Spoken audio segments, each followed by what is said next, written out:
లేదు. మేము నిన్నే అధికారంలో లేము, వచ్చి 8 మాసాలు కంప్లీట్ అయింది.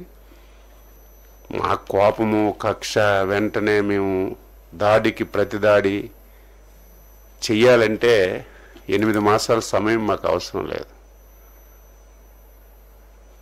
మేము ఒక డెసిషన్ తీసుకున్నాం. చంద్రబాబు నాయుడు గారి ఆధ్వర్యంలో ఎన్డీఏ ప్రభుత్వం దాడికి ప్రతిదాడి అనేది రాజకీయాల్లో మంచిది కాదు.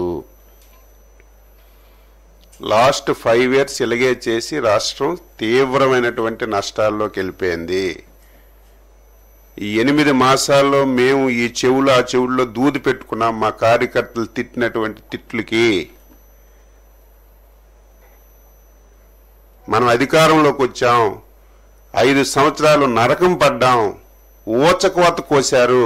మీరు అధికారంలోకి వచ్చి ఏం చేస్తున్నారని మమ్మల్ని కార్యకర్తలు బూతులు తిట్టినా, సోషల్ మీడియాలో తిట్టినా సరే దాడికి ప్రతిదాడి అనేది మంచి విధానం కాదు.